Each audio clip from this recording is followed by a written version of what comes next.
Capítulo 22. Oh, gloria al nombre del Señor. En esta noche tenemos una bonita enseñanza.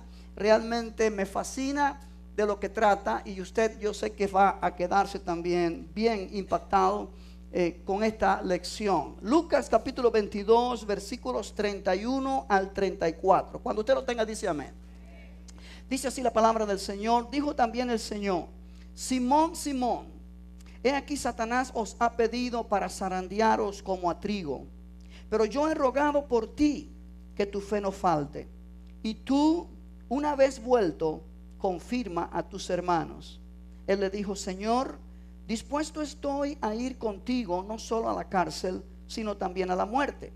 Y él le dijo: Pedro, te digo que el gallo no cantará hoy antes que tú niegues 3 veces que me conoces. Wow, gloria a Dios. Padre, oramos que tu Espíritu Santo nos ayude a entender tu palabra, de manera que pueda ser de provecho a cada una de nuestras vidas. Que salga cada uno de aquí satisfecho, sabiendo que tú has hablado a su corazón. Yo oro que tú me ayudes a poder presentar este mensaje, esta enseñanza, bajo el poder de tu Espíritu Santo. Todo pensamiento contrario sea echado fuera de cada mente, y Señor, solamente tu palabra prevalezca. Esa es nuestra oración en el nombre de Jesús. Y todos dicen amén. Amén. Puede tomar su asiento, hermanos. Gloria al nombre del Señor. Amén. Bendito Dios. Es un pasaje hermoso, es un pasaje dramático, es un pasaje que habla, todo este capítulo 22 de Lucas está hablando acerca de los últimos momentos que nuestro Señor estuvo con sus discípulos, momentos antes de ser llevado por los soldados camino a interrogatorios y todo lo que iba a estar sufriendo para luego ser crucificado. Y en este pasaje Jesús está tratando con sus discípulos y está preparándolos para la crisis que se avecina. Judas lo ha traicionado. No hay en ellos un concepto claro de quién será el mayor en el reino de Dios. Están preocupados. Si usted mira, por ejemplo, el versículo 28, un poquito antes, el versículo 24, vamos a leer allí. Hubo también entre ellos una disputa sobre quién de ellos sería el mayor. Querían ser grandes ellos en el reino de Dios, y estaban preocupados, no sabían quién iba a ser el mayor de todos, el de más jerarquía. Pero él les dijo: los reyes de las naciones se enseñorean de ellas, y los que sobre ellas tienen autoridad son llamados bienhechores. Mas no así vosotros, sino el mayor entre vosotros como el más joven, y el que dirige como el que sirve. Porque ¿cuál es mayor, el que se sienta a la mesa o el que sirve? ¿No es el que se sienta a la mesa? Mas yo estoy entre vosotros como el que sirve. O sea, Jesús está enseñándoles a ellos y preparándolos, y a estas alturas de la vida ellos todavía no entienden muy bien los conceptos del reino de Dios. Ellos están pensando a la manera del mundo. Ellos están pensando que realmente quién va a ser el más grande, el que va a tener más poder, más autoridad. Y realmente no están listos para la prueba de fe a la que serán sometidos. Van a ser sometidos en momentos, van a ser sometidos a una terrible prueba de su fe. En efecto, Jesús sería arrestado, y ellos vieron que Jesús no hizo nada por liberarse, y obviamente eso los iba a dejar totalmente perplejos, y se iba a cumplir allí una profecía que Dios había hablado por medio del profeta Zacarías. Me gustaría que usted lo mire, por ejemplo, en el libro de Zacarías, capítulo 13. Zacarías 13, esto es a manera de introducción para entender lo que está pasando en este capítulo. Zacarías capítulo 13, versículo 7, dice así: levántate, oh espada, contra el pastor y contra el hombre compañero mío, dice Jehová de los ejércitos. Hiere al pastor y serán dispersadas las ovejas, y haré volver mi mano contra los pequeñitos. Esa es una profecía que el profeta Zacarías habla. Pero en el capítulo 26 de Mateo, búsquelo allí en su Biblia, en el versículo 31, dice: entonces Jesús les dijo: todos vosotros os escandalizaréis de mí esta noche, porque escrito está: heriré al pastor y las ovejas del rebaño serán dispersadas. O sea, la profecía de Zacarías, Jesús la toma y la interpreta como que se cumpliría en ese momento, cuando Jesús iba a ser llevado por los soldados romanos, detenido, y entonces los discípulos serían dispersos, llenos de terror, llenos de pánico. En Juan capítulo 16 hay otra declaración que tiene que ver con lo mismo en el versículo número 32. Juan 16, 32 dice: he aquí la hora viene y ha venido ya, en que seréis esparcidos cada uno por su lado y me dejaréis solo. Mas no estoy solo, porque el Padre está conmigo. O sea que estaba llegando este momento crucial en la vida de Jesús, de lo cual Jesús incluso dijo: mi alma está muy triste hasta la muerte, porque él sentía el peso de lo que venía sobre él, lo que él iba a tener que sufrir en aquellos momentos que seguían, llevando nuestro pecado sobre él. Y es interesante, este cuadro que estamos mirando en Lucas 22 es el cuadro en el cual las palabras de estos versos que Jesús habla a los discípulos son habladas. Note que allí en Lucas capítulo 22 Jesús le está mencionando, verso 28 dice: pero vosotros sois los que habéis permanecido conmigo en mis pruebas. Yo pues os asigno un reino, como mi Padre me lo asignó a mí, para que comáis y bebáis a mi mesa en mi reino, y os sentéis en tronos juzgando a las 12 tribus de Israel. En otras palabras, Jesús les dice a ellos: ustedes están pensando quién va a ser el mayor, quién va a ser el más grande, quién va a tener más autoridad, pero en realidad no va a ser así en el reino de Dios, sino en el reino de Dios el más grande es el que sirve. Y entonces él dice, verso 28: pero vosotros sois los que habéis permanecido conmigo en mis pruebas. Y esta palabra les da a entender también a ellos que de la manera que ellos han estado con él en sus pruebas, así él estará con ellos, o estará pensando en ellos en esta prueba que se avecina.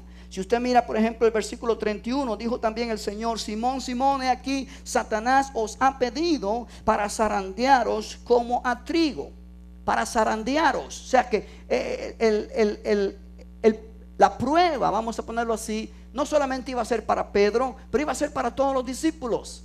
Y realmente eso estaba en un futuro muy cercano, en unos momentos, por decirlo así. Yo he titulado a esta lección en esta noche, y puedes ponerlo allí en tu hoja de papel, de esta manera: sostenidos por el amor de Cristo. Sostenidos por el amor de Cristo. Yo quiero que tú entiendas en esta noche que tú y yo, si estamos en Cristo, Dios nos sostiene. Sí, el salmista dijo: tu diestra me ha sostenido. Aleluya. Sí, pero yo quiero enseñarte en esta noche que tú y yo, como cristianos, como creyentes, en cualquier situación por la cual podemos estar pasando, somos sostenidos por la mano de Dios. Somos sostenidos por el amor de Cristo. Aleluya. Y eso nos da seguridad. ¿Cuántos dicen amén? ¿Cuántos dicen amén? Aleluya. Pero Jesús quiere informarles a ellos una gran verdad, una gran realidad en este aspecto de cuando Él sostiene a los que son de Él con su grande amor, con su gran poder. Y dice el versículo 31 una vez más: dijo también el Señor: Simón, Simón. Ahora, cuando en la Biblia Dios menciona 2 veces el nombre de una persona, es porque quiere llamar la atención a esa persona. ¿Sí? Dios le dijo un día a Abraham: Abraham, Abraham. Y eso es para poner atención. ¿Sí? A Marta, cuando estaba muy ansiosa: Marta, Marta. Aleluya. Ahora dice: Simón, Simón. En otras palabras: hey, pon atención a lo que te voy a decir. Cuando tú oigas que Jesús te dice a ti 2 veces tu nombre, pon atención, más te vale. Dijo también el Señor: Simón, Simón, he aquí, Satanás os ha pedido. La palabra pedido implica ha demandado. Satanás os ha reclamado. Aleluya. Para zarandearos como a trigo. Mas yo he rogado por ti que tu fe no falte. Yo quiero mostrarte en esta lección 4 pensamientos importantes que te van a enseñar. En medio de cualquier situación somos sostenidos por el amor de Cristo. El primer pensamiento es este, anótalo allí. Pensamiento número 1: Satanás es el acusador de los hermanos.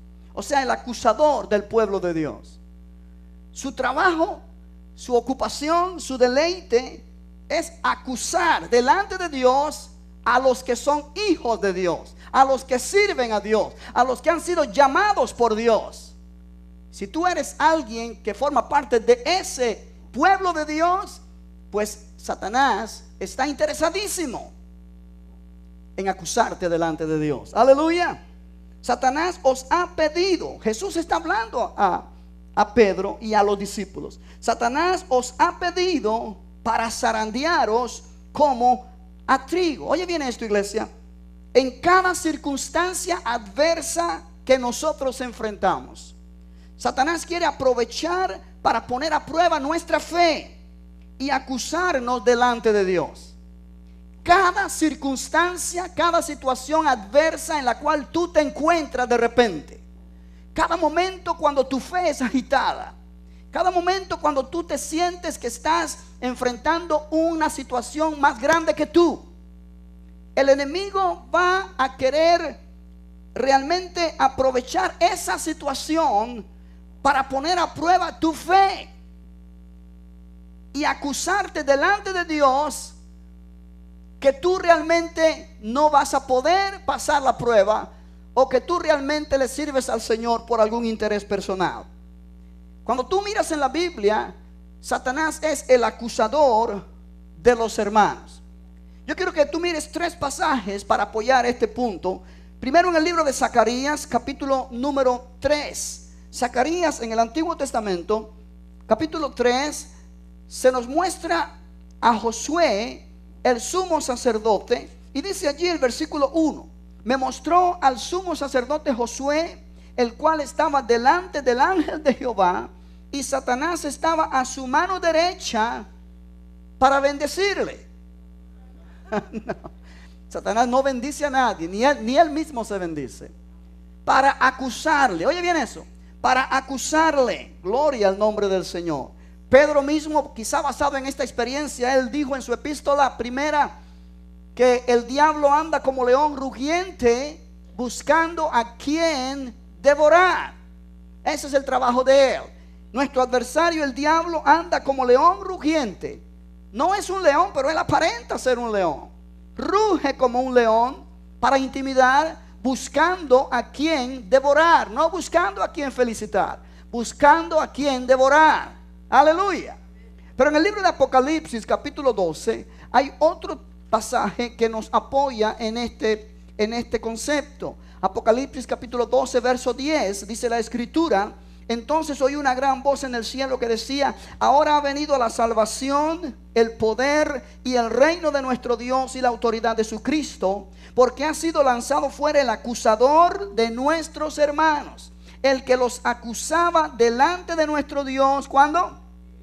Día y noche. O sea que en cada circunstancia adversa que enfrentamos, en cada situación que nosotros enfrentamos, que no es una buena situación, Satanás quiere aprovechar para poner a prueba nuestra fe y acusarnos delante de Dios. Satanás tentaría a Pedro y a los discípulos que estaban con Pedro, realmente para que ellos se apartaran de su fe, para que ellos apostataran de su fe. Jesús pudo ver todo lo que iba a pasar en el momento que él iba a ser llevado por los soldados y después iba a ser crucificado, y él se dio cuenta cómo esto iba a afectar a sus discípulos, que todavía realmente no estaban listos para una prueba así, desde el punto de vista que ellos, aunque habían estado con Jesús por 3 años, pero no eran nacidos de nuevo, no tenían la vida de Cristo dentro de ellos, y se iban a quedar desconcertados. Oiga bien, Jesús había sido su maestro por 3 años, su esperanza. Ellos tenían a Jesús como el que iba a implantar el reino en Israel. Él iba a sentarse en el trono en Jerusalén y los iba a liberar del yugo romano, y entonces ellos iban a reinar con él. Ellos no podían todavía entender que Jesús estaba hablando de un reino futuro cuando él viniera otra vez a la tierra. Amén. Sí, incluso cuando Jesús resucitó de entre los muertos, que habla de que va a enviar el Espíritu Santo, ellos le dicen a Jesús: ¿restaurarás el reino a Israel en este tiempo? Y Jesús tiene que decirle: no os toca a vosotros saber los tiempos y las sazones que el Padre ha puesto en su sola potestad. Olvídense de ¿Cuándo eso va a ser? Lo importante es que ustedes reciban y sean llenos del Espíritu Santo. Que el Espíritu Santo vendrá sobre ustedes y me serán testigos. Pero en la mente de ellos todavía no estaba el concepto de que Jesús iba a morir y que Jesús iba a resucitar y que Jesús se iba a ir al cielo y que entonces la iglesia comenzaría. Ellos no entendían nada de eso. Obviamente eso iba a causar que ellos se fueran totalmente desanimados, desconcertados. Y Jesús sabía eso, que el enemigo iba a usar ese momento de crisis para traer a sus discípulos a una dispersión, a negar la fe. Y Jesús entendió lo que estaba pasando. Realmente dice allí en Lucas capítulo 22, Satanás os ha pedido para zarandearos. Yo creo que si usted viene de algún pueblo de campo en México o en Latinoamérica, en cualquier lugar, sabe lo que zarandear significa. Cuando se está meciendo, es como un vamos a ponerlo así, a ver quién me ayuda. No puedo ir de aquí. Ok, sí, se pone para separar el trigo de la paja, y se pone allí y se zarandea, y entonces la paja se sale y lo que queda es el trigo. Sí, obviamente es una forma de hablar, es una forma de expresarse, pero realmente está expresando Jesús un momento de crisis donde el enemigo los agitaría para ver qué tan genuinos eran ellos como creyentes, para ver qué tan verdadera era su fe como creyentes. ¿Sí me está entendiendo? ¿Sí? Satanás nos zarandea por medio de la tentación para poder eliminarnos del trigo del Señor. Aleluya. Es en esos momentos donde se define quién es quién. Es en esos momentos donde se define qué tan grande es tu fe. Es en esos momentos que se define qué es lo que hay en ti verdadero y qué es lo que hay en ti no verdadero. Estando en la iglesia y alabando al Señor y cantando estas alabanzas tan bonitas y oyendo después a un predicador como este tremendo de guapo. ¿Sabe por qué digo esto? Porque cuando mi mamá vivía, ella era la que me decía esos piropos. Ya no está, me lo tengo que decir yo solo. Cuando tú sales de aquí y enfrentas el mundo directamente, experimentas situaciones muy difíciles que muchas veces te quedas como que, ¿y ahora qué hago? ¿Por qué me pasa esto a mí? Tanto tiempo sirviendo al Señor para esto, tanto tiempo leyendo la Biblia para esto, tanto tiempo orando y ayunando para esto, ¿y ahora qué pasará? Son momentos, iglesia, donde somos agitados. Oh, aleluya. Oh, aleluya. Cuando Jesús le dice a los discípulos, Satanás os ha pedido, os ha demandado. Es interesante eso. Está enfatizando, Satanás es muy agresivo contra los siervos de Dios, contra los hijos de Dios, contra los que sirven al Señor. Pero hay una gran verdad. Satanás, por muy agresivo que esté contra ti, en contra tuya, contra mía, contra del pueblo de Dios, no puede actuar fuera del permiso divino. Pero hay un punto interesante acá. Cuando Él pide para zarandear al pueblo de Dios, Él no puede hacernos nada sin el permiso divino. Pero el punto es este, que Dios le da permiso.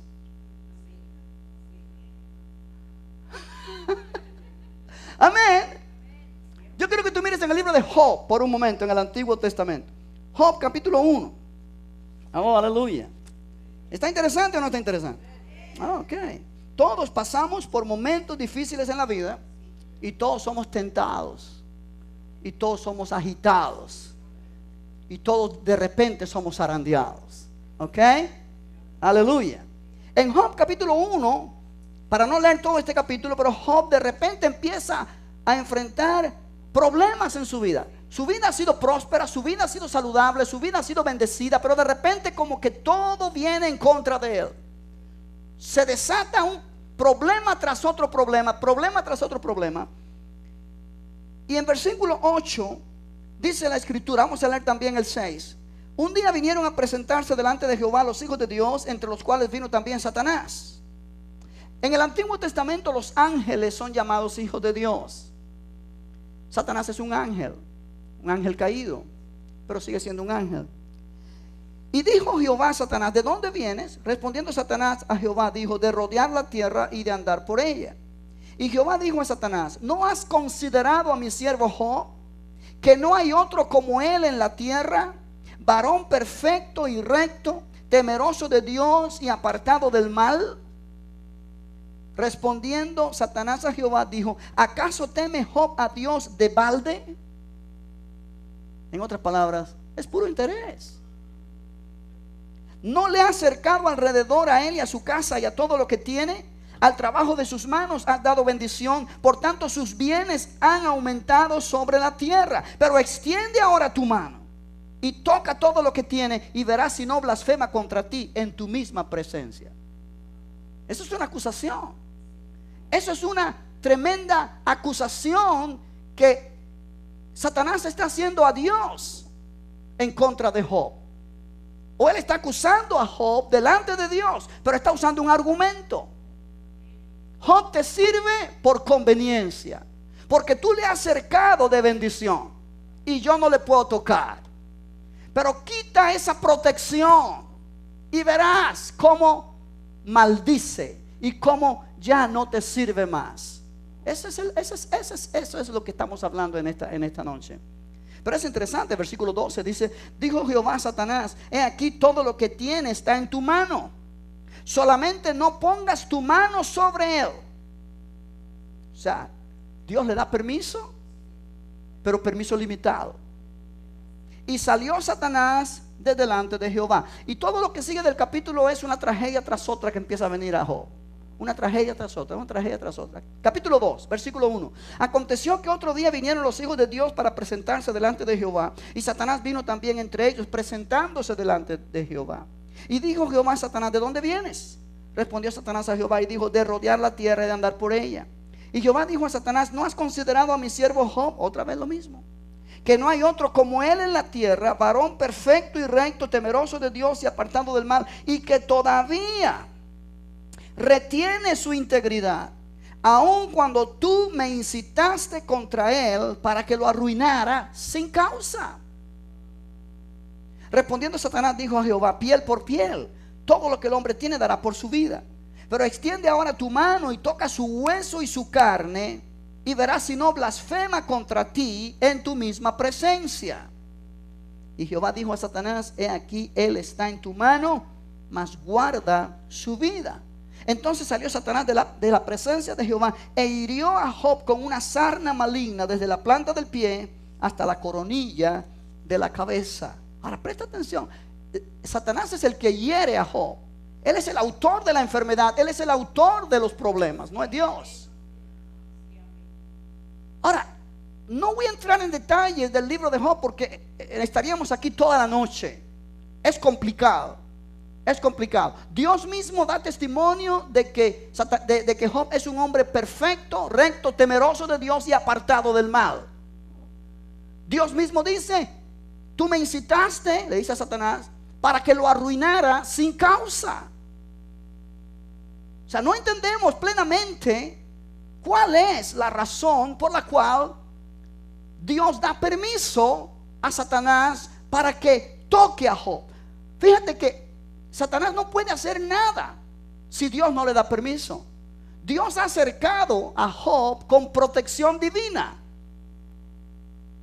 Y por esa razón Job ha sido bendecido. Es próspero económicamente. Tiene una buena familia. Job está disfrutando de sabiduría de Dios, de paz con Dios. Satanás viene y dice, si tú le quitas esa protección y él comienza a sufrir, él te va a maldecir. Dios le dice, ok, él está en tu mano. Le estoy quitando el cerco, ok, de protección. Luego viene otra vez, y otra vez viene la misma cosa, el mismo diálogo. Pero ahora Satanás le dice, lo que pasa es que Ok, le quitaste la familia, le quitaste las propiedades, pero no has tocado su cuerpo. Pero toca su cuerpo con una enfermedad a ver si no te maldice. Entonces Dios una vez más está en tu mano, pero guarda su vida. O sea, te doy permiso para que se enferme, para que lo enfermes, pero no para que lo mates. Pero el punto aquí es la acusación que trae Satanás contra Job. ¿Me estás entendiendo? Ahora, cuando uno mira el libro de Job, hay lugares allí donde se nos da un entendimiento de cosas que estaban pasando en la vida de Job, que realmente él no se daba cuenta. Y cuando él fue tratado de esta manera, al final del libro, él entiende que él no conocía a Dios de la manera que él pensaba que lo conocía. Y él dice, ok, yo de oídas te había oído, mas ahora mis ojos te ven.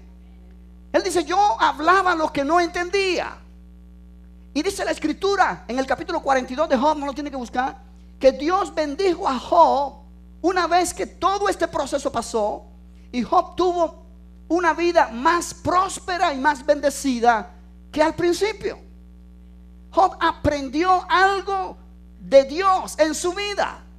O sea que el ser zarandeado por el enemigo, Satanás buscó su destrucción, pero Dios usó ese zarandeo para traer bendición a Job. Ahora yo quiero que tú mires en el capítulo 3 de Job por un momentito. Capítulo 3.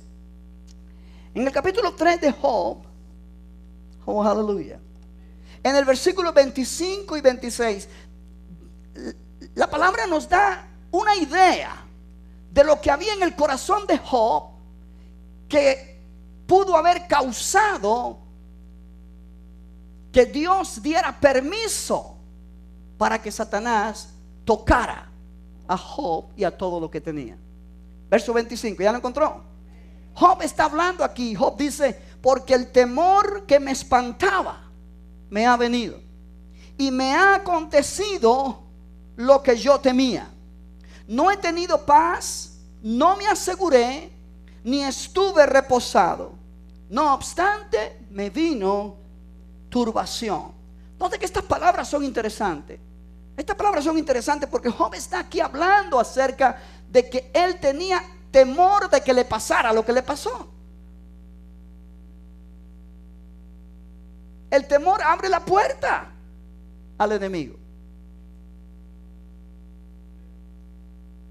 Aleluya. O sea, había una área en la vida de Job que estaba dando lugar a que tuviera que pasar lo que tuvo que pasar para él aprender una lección al respecto y salir adelante bendecido. Dios es justo. Dios es justo. Y Dios sabe que el temor pone lazo. El temor abre la puerta al desastre en tu vida. El temor es lo contrario a la fe. Fe es creer en Dios y actuar sobre su palabra. El temor es creer en el diablo y las circunstancias y actuar en base a esa palabra. Cuando tú expresas miedo, tú estás negando la protección de Dios y estás confiando en el enemigo, porque tienes miedo, tienes temor. Job dice, lo que yo temía me ha venido. ¿Cuántos entienden lo que estoy hablando? Ahora, cuando tú vuelves otra vez a Lucas capítulo 22, que Jesús le dice a Pedro, Simón, Simón, he aquí Satanás os ha pedido para zarandearos como a trigo, pero yo he rogado por ti que tu fe no falte. Satanás aprovechará cada ocasión, cada oportunidad para poner a prueba nuestra fe. Por eso el primer punto de esta lección lo puse así: Satanás es el acusador de los hermanos. Pero hay un segundo pensamiento que yo quiero que tú anotes en tu hoja de papel. Y este segundo pensamiento es este: Jesús es nuestro abogado y nuestro intercesor. Oh, aleluya. Amén. Es interesante. Jesús le dice a Pedro: Simón, Simón, Satanás os ha pedido, os ha demandado, os ha reclamado para zarandearos como a trigo a todos ustedes, pero yo he rogado por ti. Qué interesante. Jesús no le dice a Pedro: yo he rogado por todos, aunque obviamente Jesús seguramente rogó por todos, pero Jesús enfatiza aquí: pero yo he rogado por ti, Pedro, para que tu fe no falte, y tú, una vez vuelto, confirma a tus hermanos. De alguna manera, Simón Pedro era el líder de estos 12, que ahora son 11 porque Judas se fue y traicionó a Jesús. Y todos miran a Simón como el líder. Una vez que Simón cae, los otros van a quedarse confundidísimos. Jesús va a ser arrestado y crucificado. Simón va a negar a Jesús. ¿Y ellos? ¿Qué pasaría con ellos? El líder de ellos negaría al maestro. El maestro terminaría crucificado. ¿A dónde iban a ir? Jesús dice: yo he rogado por ti para que tu fe no falte. Oye bien esto, la Biblia dice que Jesús es nuestro abogado. Si dice: hijitos, dice primera de Juan 2:1, estas cosas os he escrito para que no pequéis.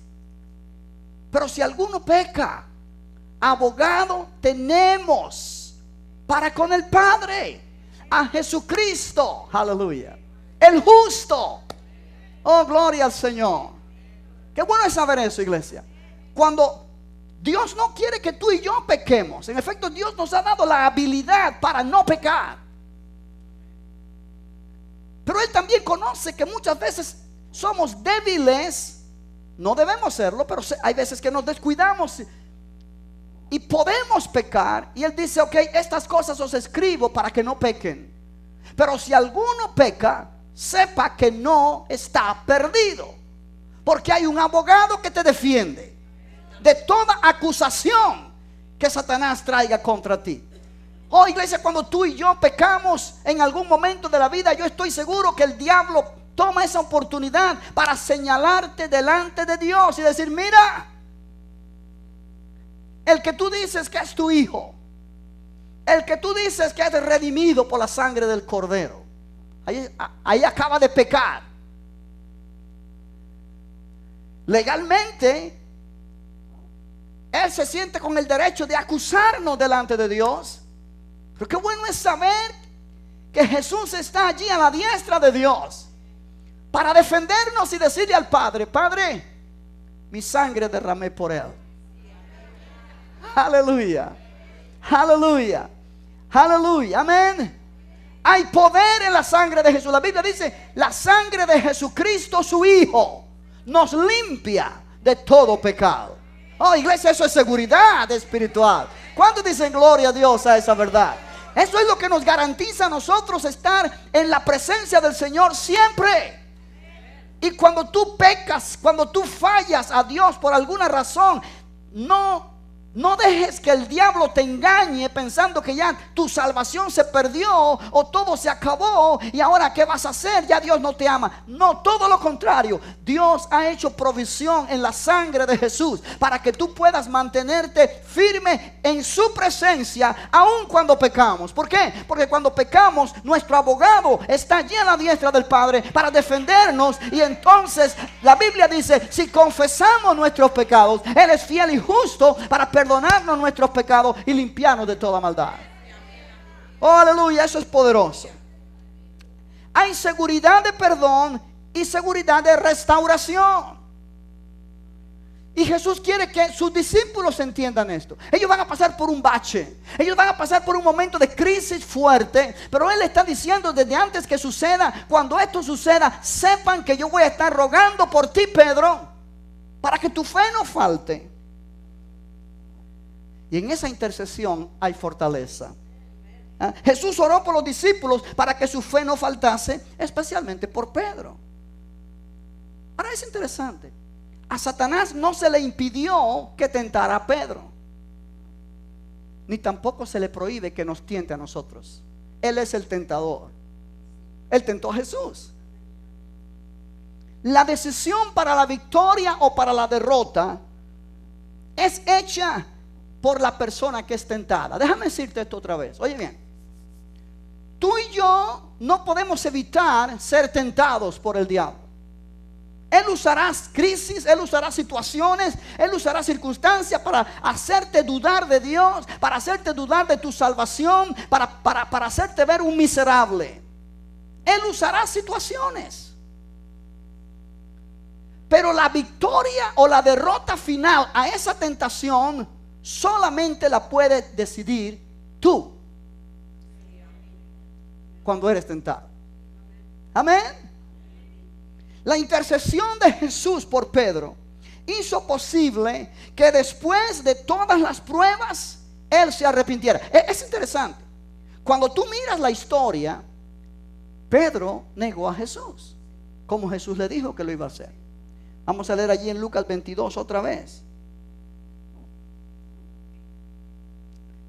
Verso 33. Él le dijo: Señor, dispuesto estoy a ir contigo no solo a la cárcel, sino también a la muerte. Y él dijo: Pedro, te digo que el gallo no cantará hoy antes que tú niegues 3 veces que me conoces.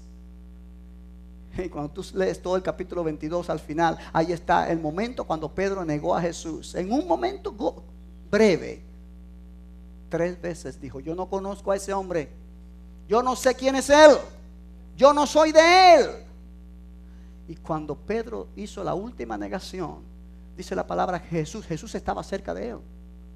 Jesús se volvió y miró a Pedro, y Pedro se acordó de las palabras de Jesús, y Pedro salió de aquel lugar llorando amargamente.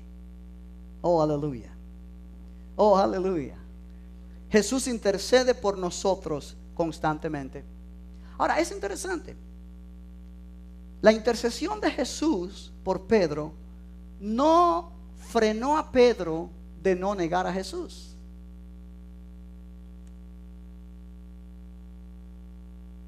Aunque Jesús intercedió por Pedro, Pedro negó a Jesús. Amén. Pero la intercesión de Jesús es para que tu fe no falte. Y tú, una vez vuelto, me vamos a leer otra vez el versículo 32. Jesús le dice: pero yo he rogado por ti que tu fe no falte. Y tú, una vez vuelto, o sea, Jesús le está diciendo aquí: tú vas a fallar, pero tú vas a volver. Y el hecho de que tú vas a volver implica que tu fe no va a faltar. Por un momento parece que va a fallar, pero tú vas a volver. Y una vez vuelto, confirma a tus hermanos. O sea, Jesús está viendo todo el camino adelante. Él ve tu futuro también. Oh, aleluya. Qué bueno es saber que Él te dice esta noche que aunque tú le falles, Él va a estar orando por ti, y tú vas a levantarte de ese bache y tú vas a volver. O sea, me ha tocado a mi iglesia hablar con personas creyentes que han estado atribulados terriblemente porque el diablo le ha traído a la mente que ellos han cometido el pecado imperdonable. Yo me acuerdo años atrás, muchos años atrás, antes que yo empezara esta iglesia, me tocó orar por una joven en otra iglesia, en una vigilia, y esa joven estaba totalmente atormentada, pero un tormento terrible, unas lágrimas y un quejido y un dolor salía de su corazón. Y cuando le dije: ¿qué es lo que te pasa?, me dice: yo he cometido el pecado imperdonable, y yo quiero que Dios me perdone, pero ya he cometido el pecado imperdonable. Y no había quien la hiciera entender que estaba equivocada. Satanás la estaba atormentando con ese tremendo pensamiento que ya no tenía esperanza. Yo quiero que tú entiendas algo. Cuando alguien comete el pecado imperdonable, lo menos que esa persona quiere es volver a Cristo. Por eso es imperdonable. El pecado es imperdonable porque la persona no se arrepiente. Y si no se arrepiente, no puede ser perdonada. Pero mientras que la persona quiera arrepentirse, hay perdón disponible. Aleluya. De manera que es un engaño satánico cuando le dice a un creyente: tú has cometido el pecado imperdonable y tú ya no tienes esperanza. Y esa persona quiere ser perdonada, pero viene ese pensamiento a la mente. Satanás es mentiroso. Aleluya, aleluya, aleluya. Oh, bendito el nombre del Señor. La Biblia dice que nosotros tenemos una salvación eterna. Jesús intercede por nosotros eternamente, 24 horas al día, 7 días a la semana. Él puede salvar a los que por Él se acercan a Dios, viviendo siempre para interceder por ellos. Oh, aleluya. Oh, aleluya. Él vive para interceder por ti. Él le dijo a Pedro: yo he rogado por ti para que tu fe no falte. Y Él te dice a ti esta noche: yo estoy intercediendo por ti para que tu fe no falte. No hay diablo, no hay demonio que pueda hacer que tu fe falte. Aleluya. Eso da seguridad. Eso da seguridad. Bendito el nombre de Jesucristo. Romanos capítulo 8, no lo tienes que buscar, yo te lo leo, pero si lo quieres anotar ahí en tu hoja de papel. Romanos capítulo 8, versículo 34. La palabra de Dios dice: ¿quién es el que condenará?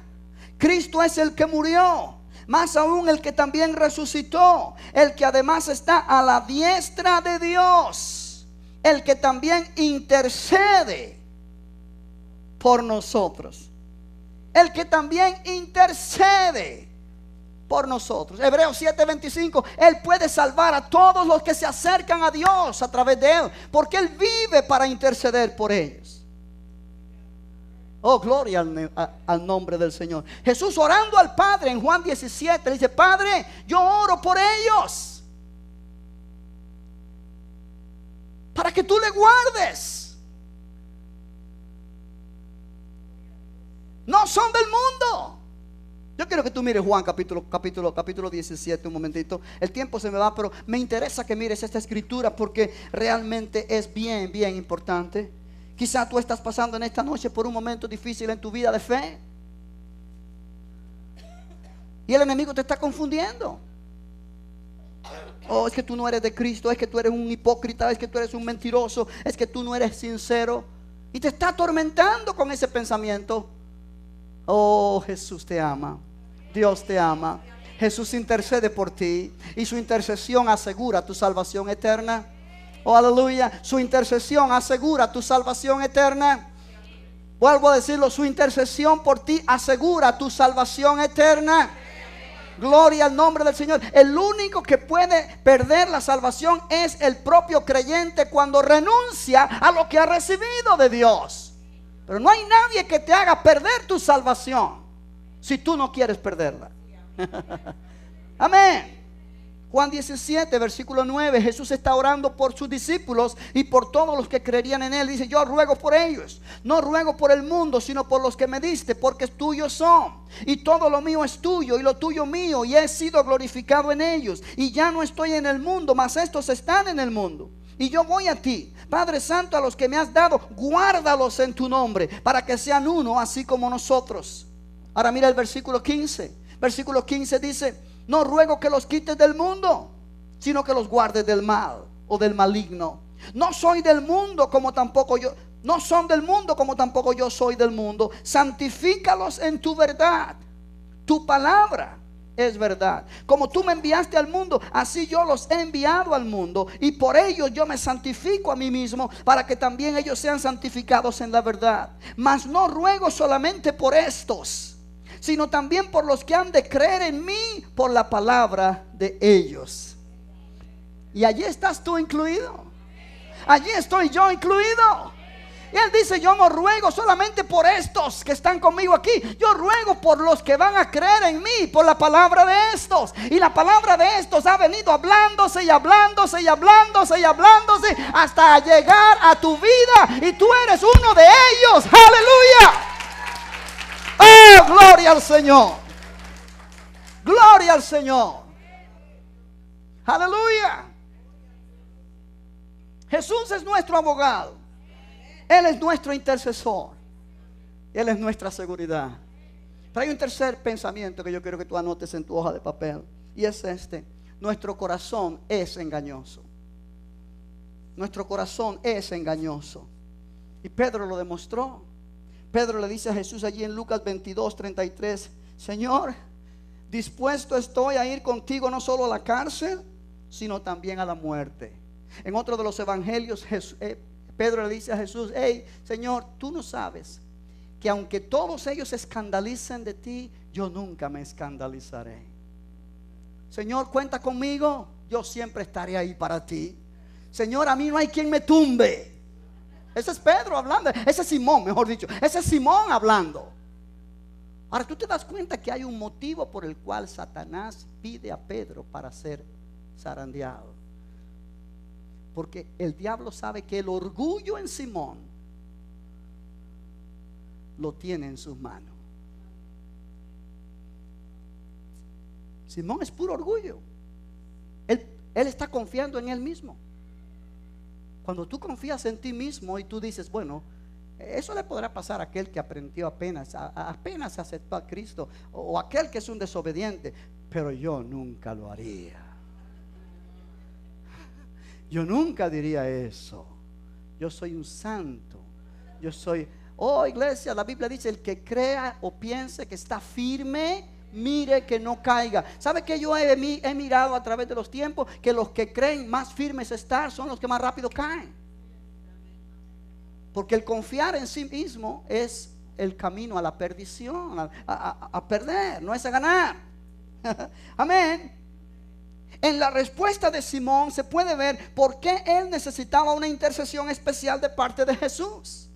Él estaba demasiado confiado en él mismo. Él no conocía cuán grande era su debilidad humana, pero Jesús sí lo sabía y con anticipación se lo dice. Qué bueno es saber que el Señor conoce más de ti que tú mismo.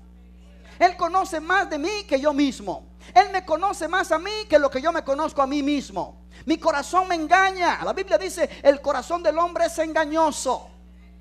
Pensamos que somos la gran cosa, pero Dios conoce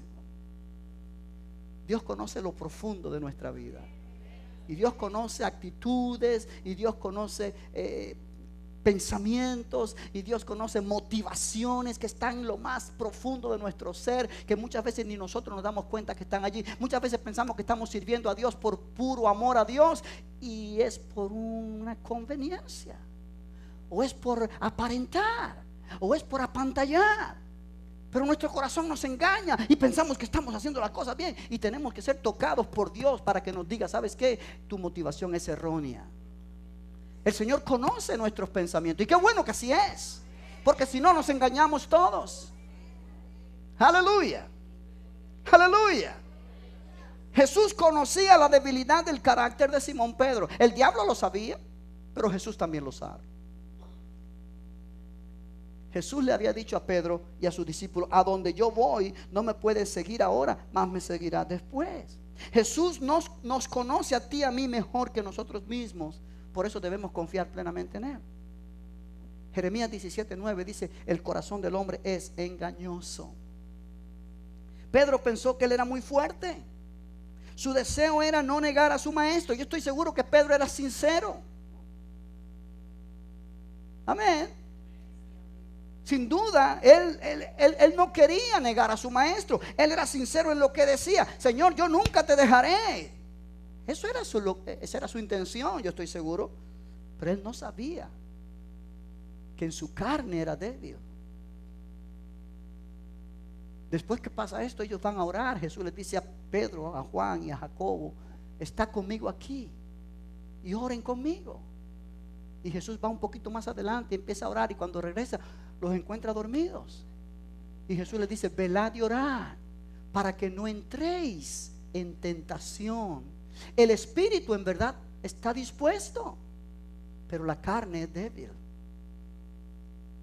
Pedro dijo: yo no necesito orar, yo necesito dormir. Amén, amén.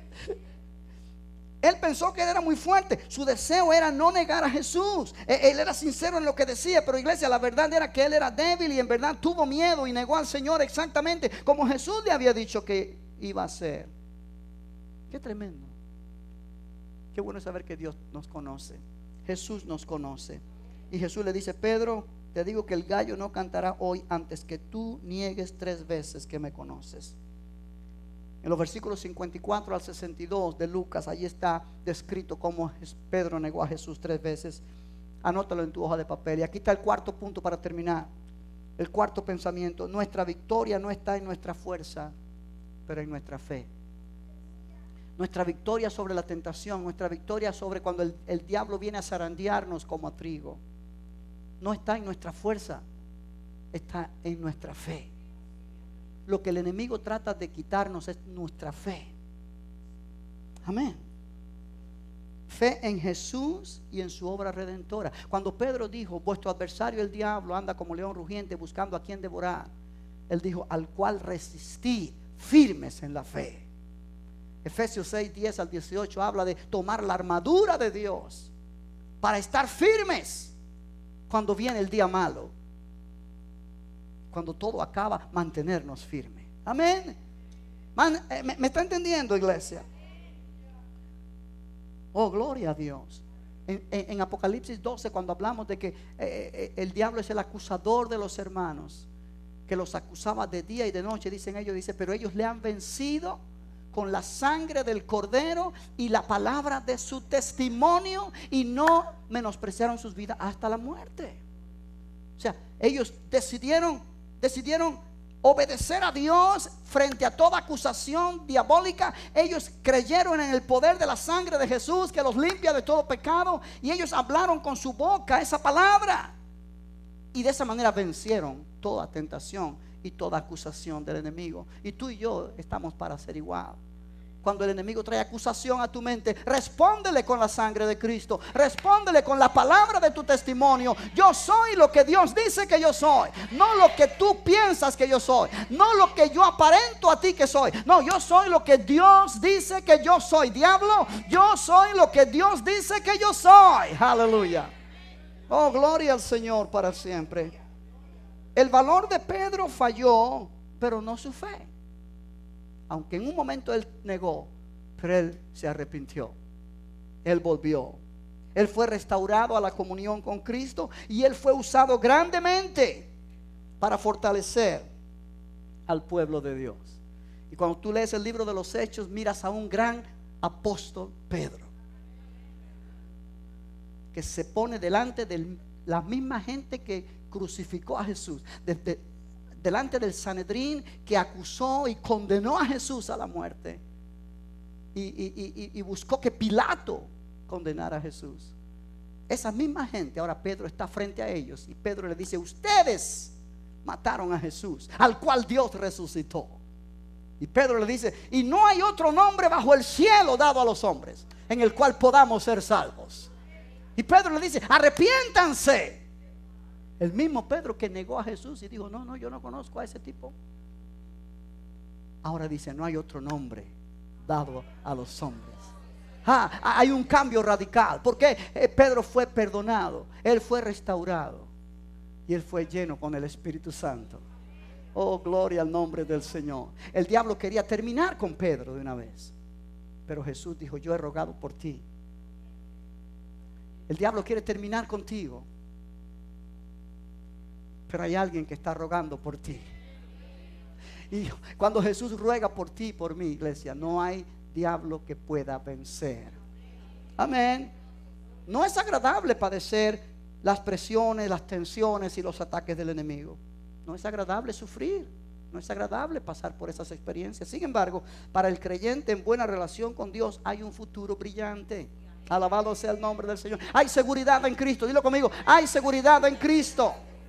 El amor de Cristo nos sostiene. Cuando parece que nos caemos, sepa esto, iglesia, que hay una mano poderosa que te está sosteniendo. La mano del Señor, el amor de Cristo te sostiene. No permitirá que tú seas destruido. No permitirás que tú seas vencido. No permitirá que tu fe falle. Aleluya. Él intercede por ti para que tu fe no falte. ¿Cuántos pueden decir gracias, Señor? porque tú me sostienes. Gracias, Señor, porque tú me levantas. Aleluya. Oh, iglesia, hay victoria en el Señor. Somos sostenidos por el amor de Cristo. Es cierto, Satanás es el acusador de los hermanos, pero es cierto, Jesús es nuestro abogado y nuestro intercesor. Es cierto que nuestro corazón nos engaña, pero es cierto también que nuestra victoria no está en nuestra propia fuerza, sino en nuestra fe. Aleluya. Esta es la victoria que ha vencido al mundo, nuestra fe. ¿Quién es el que ha vencido al mundo? Sino el que cree que Jesucristo es el Hijo de Dios. Aleluya. Ponte de pie, vamos a darle gloria a Dios en esta noche por su palabra. Oh, Padre, gracias por tu palabra esta noche. Gracias por esta verdad tan preciosa. Gracias porque tú nos sostienes. Gracias porque tú nos tomas de tu mano y no hay diablo que nos haga caer. No hay diablo que nos pueda vencer, porque tú estás a favor nuestro. Oh, tu mano nos sostiene cada día. Tu amor nos cubre cada día. Tu sangre nos limpia, Señor, constantemente.